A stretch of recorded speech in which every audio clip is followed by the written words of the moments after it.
nuns taught us there are two ways through life. The way of nature and the way of grace. You have to choose which one you'll follow.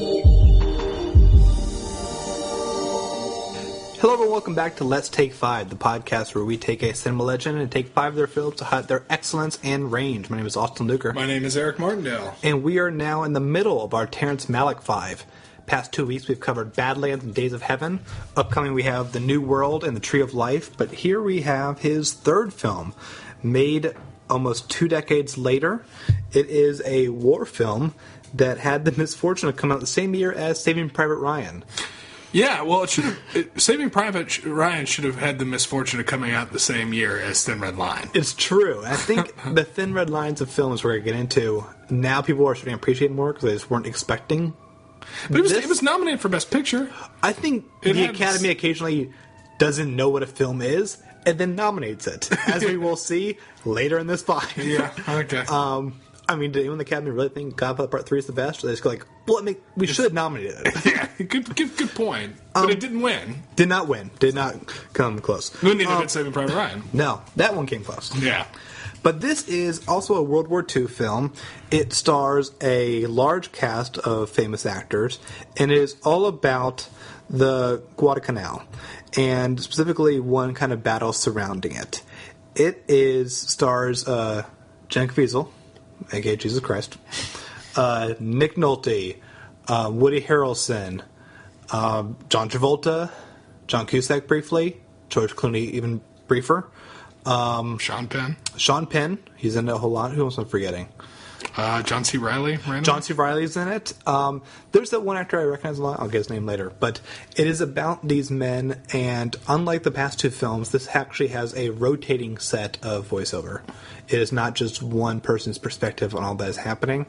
And it is such a unique way of depicting soldiers, because for the Immortals, I recently rewatched a lot of Band of Brothers, which I think is an incredible movie, and that is a movie that really makes it haunting what kind of humanity needs to be dialed back in order to be a soldier. But you mean the miniseries? The miniseries, yeah. And I just like to realize like what they have to kind of go through for camaraderie, fear, and to kind of accomplish the mission, that they have to be real people who have to become killers. Mm-hmm. And it's a very brilliant miniseries, very brilliant done, and this movie, what struck me the most is that they never stop being men. And this is a movie so much about the emotional side of masculinity, what it feels to be in that moment of empathy and fear and uncertainty and hope for being challenged, that it becomes... To me, war films and war in general is almost... It's only easy to swallow when it is so large that you can't imagine 10,000 individual people on the field. It has to just be a mass thing of soldiers. Mm-hmm. And this film really kind of made you look at the face of each one of these people as they go through this. Yeah, so it has that the rotating voiceover that we talked about that works like to a mere sheen in this film. Even oftentimes I don't know what they're necessarily pontificating about, mm-hmm. but even in a lot of times I don't even know which character is speaking. Oh yeah, that would happen a lot. But then I realized it really didn't matter. Mm-hmm. So, whatever. I mean, there were some moments where I was wondering, do soldiers actually reflect on these type of things in the middle of war? Or is this something that they look back on? So, and then they think, so where's this voiceover coming from? Is it coming from the present? Is it coming from the past? I think it's a bit of the future and the present, because to unfairly contrast it, Saving Private Ryan's all about that adrenaline and chaos and just kind of losing yourself in the visceral elements of it all, especially during that major opening sequence. This is not watching voiceover or even a lot of actions being dictated by that. Mm-hmm. They are always in a war zone, and there is fear, but it's not fear that leads to necessarily like horrible like decision making exactly. It still has moments of understanding in a way that we don't typically see in war films. Yeah, it's the scariest. Okay, let me just get like a lot of the hyperbolic stuff, like, kind of out of the way. So I've seen this movie twice. The first time I saw it, I was like, it's fine. Like, it didn't really affect me very much. This time, having seen it, I had a completely different reaction to the film that was way more positive than it was in my previous experience. So, like, Did you see it kind of when it came out? Because I saw it in high school. I saw it in high school. Yeah, it was a long time ago. Not when it came out, because I would have been 98. I would have been 11 years old. But I saw it I saw it in high school, and it didn't really do much for me. And I remember my dad, him and I both watched it, and it was kind of funny because my dad has no idea that the movie came out the same year as Saving Private Ryan. But he did say, well, it was no Saving Private Ryan after the movie ended.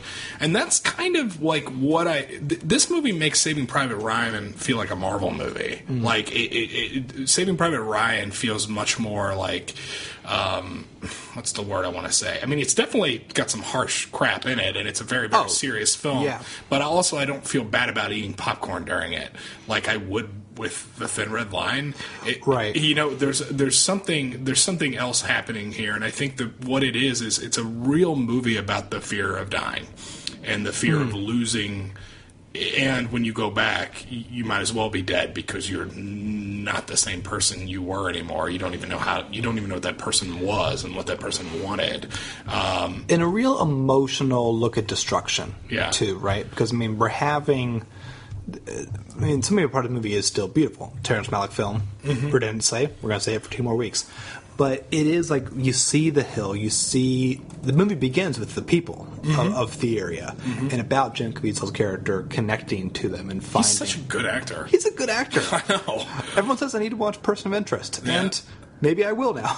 I mean, he's really good. I mean, was great as Jesus and Passion of the Christ, and he's amazing in this. I mean, he's just really good, and he is, again, sort of the humanistic side of everything, the sort of John Locke type character in this completely chaotic, evil universe. And a nugget of what his character is sees as the outsider looking at kind of the greater beauty of the natives is something that's going to be explored a lot more next week with The New World. But it's kind of interesting to see the kernels of that here, because there is kernels with a K. Yes. We are talking about a war film. Other kernels coming up. But when explosions start happening, something you would never expect to happen in his last 2 films. Yes. Because, I mean, this is a different budget, even different kind of ambition. It is so... We're so used to being affected by war films of, the nature of the gore. And just having these, fireballs on this grass and having the grass turn meant something different. This is a war film where we are ruining the land and lives. It is a tragedy on all fronts this is happening. Yeah, I think that's the best way to put it. And I think a lot of the beauty in the shots from this film, when it shows nature, it shows an animal in the grass or whatever, those shots are kind of there to exist to sort of show the relative, indifference of nature, right? That ivy on that tree is still going to keep growing after I'm dead tomorrow. Yeah. That those ducks quacking over there will probably still be alive. Yeah. Are the seagulls flying overhead? I'm not going to be, but this stuff is going to keep going long after we're dead. And in the grand scheme of things, how fucking important is this hill? Right. That really affected me. I was into that in a big way. Also, obviously these soldiers and, being products of the government, being tools of the government would be a better thing to use to take this hill. And you get everyone's caught up in the bureaucracy of the battle, and all these young men dying and orders you have to follow. And in that sense, it's a very anti-war film, but without having to advertise it as such. Because it gives a different air to it when you provide so many different perspectives on what it means to be a soldier, or at least what it means to these people. And sometimes that just means that I am going to die tomorrow.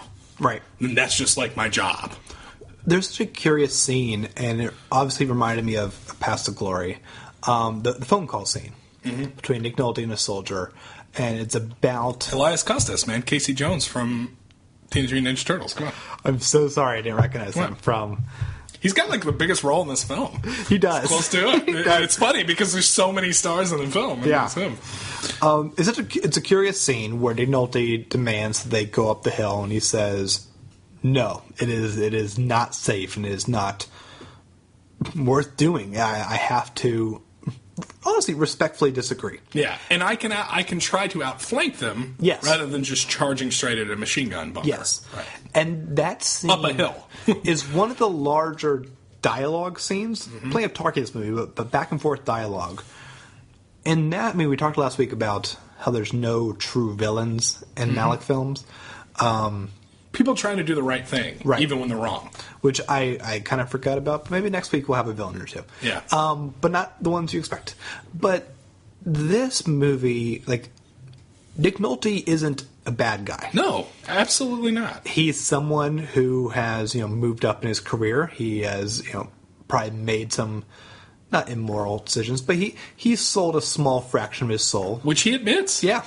And is haunted by it from basically his first scene as he's on the boat and he's like contemplating what it means to once again demand this of these men. Because you have to understand is that it's his first war too. Yeah. He's a colonel, but he got promoted to a colonel in a non-war time. Yeah. So they're all experiencing this for the first time together. And when Elias Costas calls him out later and says, "Have you ever had a man die in your arms?" Mm-hmm. It's because no, he hasn't. He's the colonel and he hasn't. I'm the guy that's on the ground that's going to be doing that. Right. You know what I mean? But you were making a larger point. Well, it's just a curious thing of like any other movie, you have someone disobeying an order. Mm-hmm. This is a mutiny. This is a problem. It's disrespecting. The whole thing's going to fall apart. Mm-hmm. And it's not.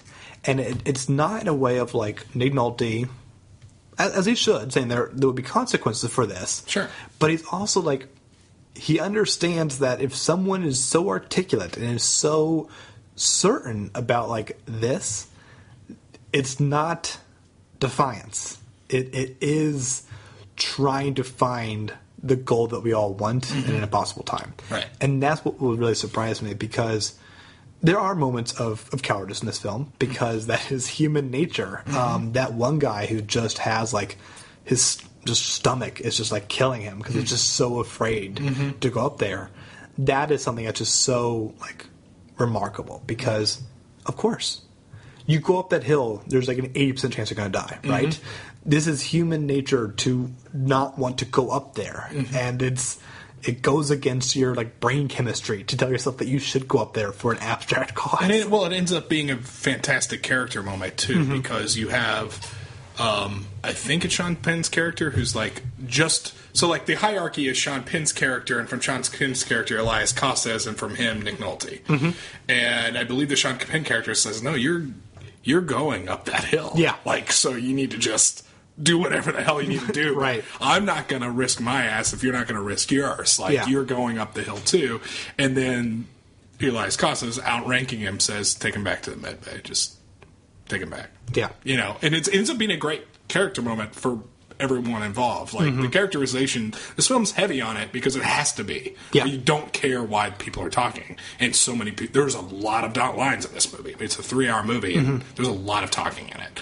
There is, and just if you count the voiceover too, especially as you have to, because essentially that is, like we talked about, it's not of the moment. It's not of. There's no voiceover. Someone's going, "Oh fuck, oh fuck, oh fuck, oh fuck." That's not how this works. This voiceover, more than the last two, is almost like confessionals of the soul.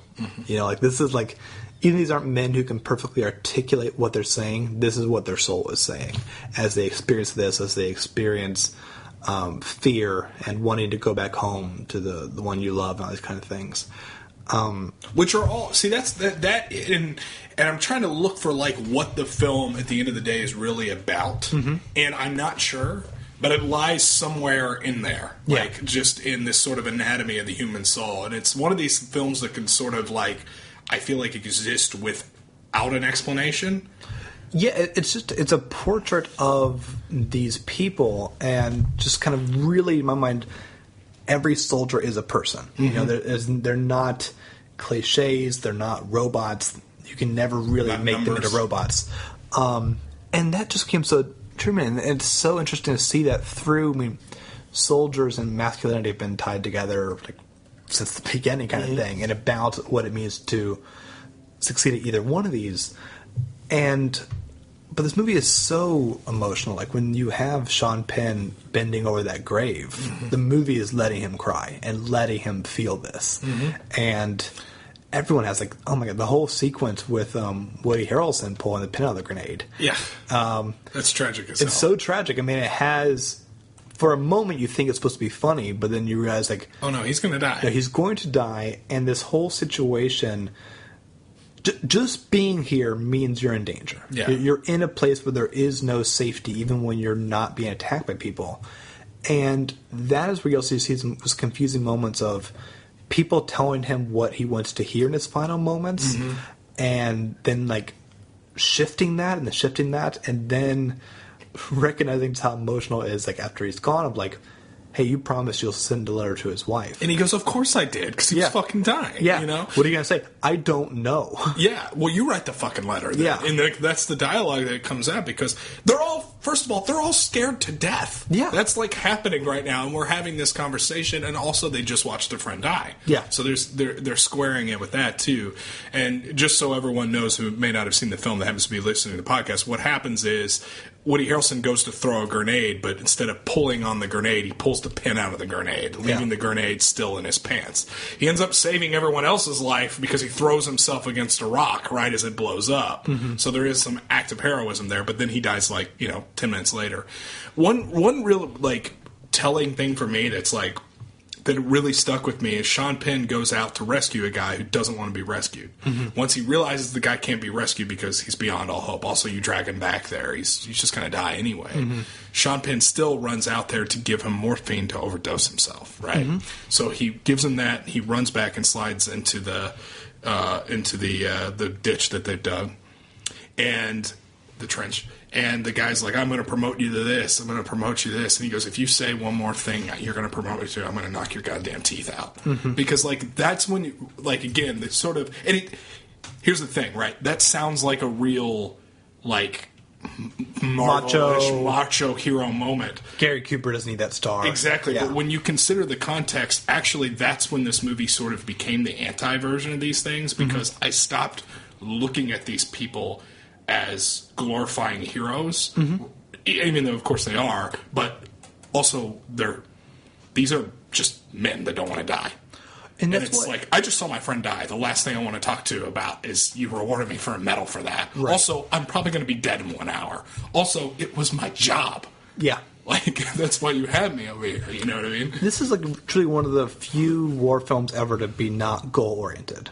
And even though, like, it's taking the hill, but it's not. But that is such an abstract objective. You don't even see the people firing the guns until, like, 2 hours into the movie. There's just bullets coming from a direction, and we want to stop bullets.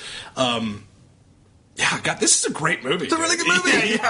Like, it's funny because, like, no one out there right now is having a discussion about the Thin Red Line. It was a forgotten film, and even as kind of Malick is having his resurgence now, kind of post Tree of Life, it still isn't one that people go like, well, that one was fine.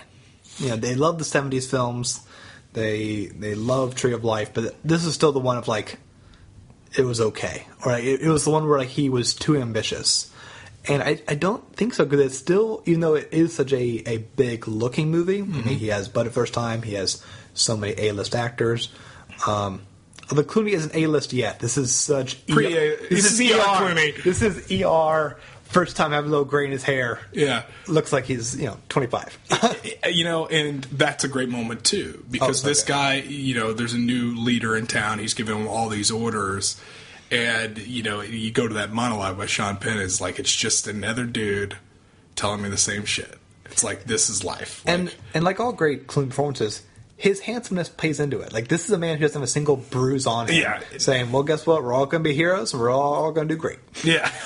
No, it's true. You're absolutely right on that. I will say, so I just wanted to, like, add the one sort of nugget here as someone who actually thought this film was as great as it was Gene Siskel. Gene Siskel thought this was, like, the finest war film ever made. I forgot he was still alive for this. He was still alive for that. I mean, he died the next year. Okay. But he died in 99. I think this was 98. But it was funny. It's a nice debate about, because if anyone ever has the time to go back and see, Ebert and Siskel Slanes, they have a great debate about this film where Ebert thought that he gave it 3 stars and thought that it didn't have what was it about though? Like that was his big question, and which I can see that, but it just doesn't. I that's for me to decide, and for you to. I mean, you tell me what it's about, and I usually hate that shit. But when there's so much humanity here to chew and swallow, I don't feel like it's really a problem here because it's about a lot of things, right? But he squared that by saying that I think Badlands and Days of Heaven are 2 of the greatest films ever made. So he brought that up there too, which I definitely agree with that way. They're both in his great movies, right? Yeah. Yeah. Mm-hmm. Not The Thin Red Line, but Days of Heaven. Yeah, but for Ebert, yeah. Mm-hmm. You know what his first, just for little nugget, his first great movie was? What? Gates of Heaven. He that was his first great movie. He has an extreme fondness for Errol Morris. Yeah. And Gates of Heaven, we'll talk about Gates of Heaven sometime. But we will. This... that's what kind of got me. That's why, I still love this film a lot, and I was really kind of blown away by it this viewing. Me too, man. This is to me. It's going to be 5th on my ranking. We'll get to it in the wrap up kind of thing. But because this is the first time where I felt everyone was speaking through a Malick lens, and that kind of made, for a movie that's all about the individual, made them feel a bit as a whole. Because they're both... Everyone is... Well, are you saying that's to the movie's credit or to its discredit? Because I kind of like that about it. Weirdly discredit a little bit. Just because there's so many voiceover point of views, it did become a little bit of... Everyone uses the same kind of poetic vocabulary to get their thoughts out. But isn't that the point? The collective conscience of the soldier and the unit? It's true, but for me, that's kind of all about the emotional... core of each individual person, that kind of fell off. But certain actors can make it work so well. I thought Nick Nolte was absolutely incredible in this. And his voiceover is not just because he has a different voice than anyone on the planet, except for Tom Waits. He changed the way that other people would perform it. And I thought he really kind of had... Except for John Travolta. John Travolta... sucks in this movie. He's only in it for 2 minutes... But he is such a cliche. Someone should have told him he was supposed to be a real character and not a cartoon character. He is cartoon general. Yeah, he's pretty bad. He's not good, and well, John Travolta's only good a couple times a decade. Yeah, someone gives him something great, and he already had Michael and Phenomenon. So where is he going from there? That's true. He's out for the 90s. I know Pulp Fiction. I know. I hear you. And Get Shorty. Yeah, and Get Shorty. And Face Off. Face Off's fucking awesome, dude. We'll get to our John. Did you have a larger point I was crushing? Because I wanted to throw something out there to you. I said it all. There's beauty in the individual, but because there's so many voiceover, it became a bit similar. The only one where I didn't necessarily feel that about, and it almost feels... Again, I'm stretching for complaints here. I'm looking for disadvantages to the movie, and I don't want to say I'm getting nitpicky because you can't really nitpick this movie. No, it's also a 3-hour film. We've mentioned 5 minutes we don't like. Exactly. What do you think about Lord of the Rings girl Eowyn? Miranda Otto, I think, is her name, as the representation of femininity in the film as another abstract sort of... so there's a character in the film that's constantly reminiscing and thinking about his wife back at home. And the idyllic home before he went to war. Right, which is obviously the point, because he's looking back through rose-colored glasses because he's going to die any day now because he's getting shot at. Yeah. But at least that's the way he's thinking. I loved it, and then I hated it, because I really hated how that ended. I was mixed on the entire thing, because... I'm just waiting for that shoe to fall. Yeah. I mean, it is the thing of, yes, we know we're not seeing almost an exact representation of what his life was like. That it is a memory of a memory in a way, but it was still using things that like Malick and this character thought were beautiful in a way, where it just became. These films aren't about kind of just like token ideas or token people or imagery, and this she one kind of does felt that. And even when things become more realistic at the end, it's not satisfying because the contrast was just a symbol. Yeah, so she's the symbol for all the women that the men left behind while they're over there. Yeah. And I like that as a symbol because you have to look. Symbols are you're grasping at anything to maintain your sanity, and if it's someone that you love, then that is an obvious choice. And obviously, you're only going to be thinking about the good times, sure. You know, and their the personification of those memories is going to be more angelic than what it probably actually is. I mean, you're not going to think about your woman on the toilet. Sure. You know, you're going to remember these lofty feelings and emotions that she made you feel, and all these other things that are maybe even are glossier than what they actually were. And I'm fine with that to a point until the very end of the film. He gets a letter that she has met another man and she wants a divorce. Yeah. Okay, so two things happen here I'm not a big fan of. One, it instantly turns her into a villain just like that. Yeah. And in that whole sort of like, if you knew what he was going through, you wouldn't do that. Agree. You know, and that I didn't like that. And all of a sudden, those ideas of those personifications that seemed like ideas and thoughts that he had about her actually made me think, no, they were all real, because there's a scene where you see the other guy. That's true. And it was like, well, you like see the guy in the background. And I get what it was. I mean, it's trying to project his fears, because I'm sure every man over there was afraid of that happening. And that was supposed to be the idea, the fear. The problem is, this man wasn't represented in a fear, a thought of fear. He was really there. Yeah. There was another man, and it seemed a little unnecessary, particularly when it was 20 minutes before the movie ended. And it seemed like a really weird note to end on with that guy, because he's like third main character. Yeah. You know? And it's so interesting because Malick really does kind of perform like a painter. He'll reuse imagery for different contexts and whatnot. So it was so weird, since I've seen later films of his, that he uses the beautiful, wonderful woman walking into the waves in the one where it meant the least. In this one. So he'll use it again to better effect in other films. Yeah. But this is another just kernel of a thing that he will expand upon later. Kernel with a K. Yeah. Kernel with a K. Hey, so many just kernels of the sea will just walk into the water.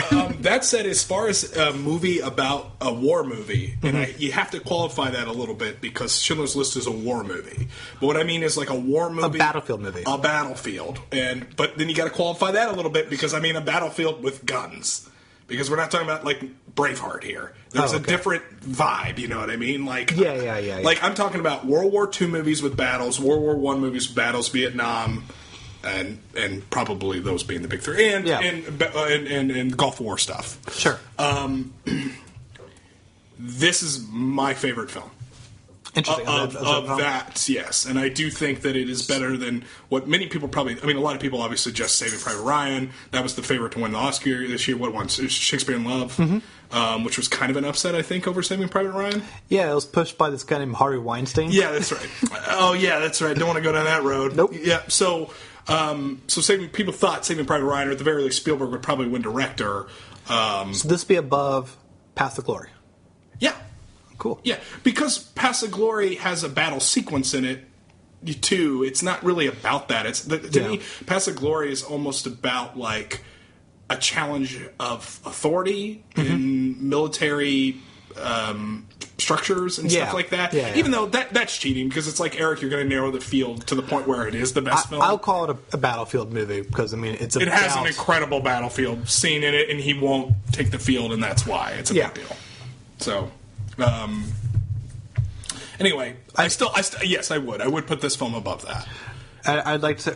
If you haven't seen Thin Red Line in about 20 years, put it back on. I think you'll be very happily surprised. Yeah, particularly like if you saw it before you were a big film lover or a cinephile, and now you want to go back. And chances are you probably have because it's a Terrence Malick film. Yeah. So it's weird that I've just now rewatched it. Yeah, me too, actually.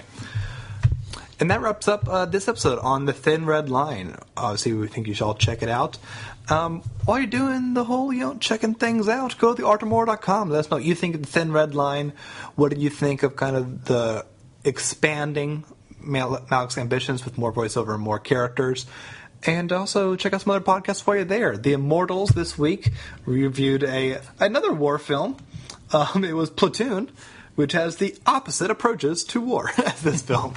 We also reviewed Time Trumpet, the TV show. Whatever. Platoon's the main focus of that episode. Also, Ad Absurdum is back as they talk about Escape from New York, which is a really fun episode.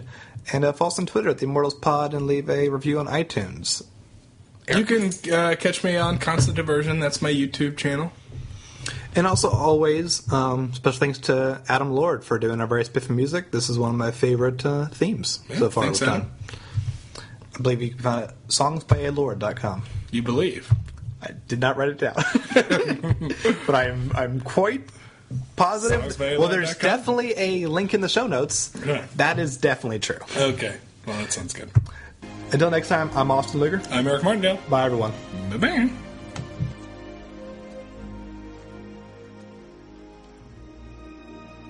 My dear wife, you get something twisted out of your insides by all this blood, filth, and noise.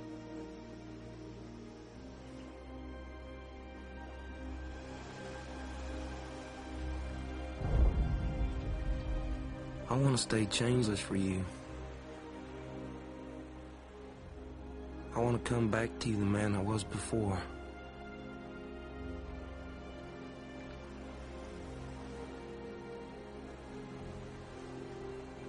How do we get to those other shores? To those blue hills?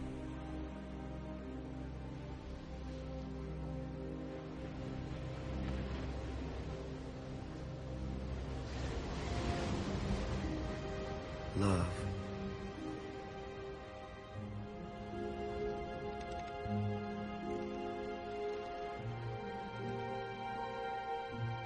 Where does it come from?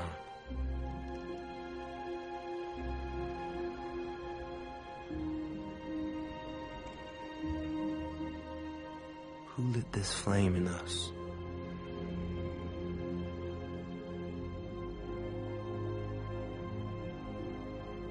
No war can put it out,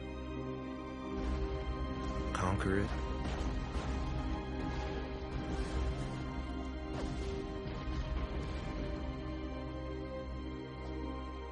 I was a prisoner.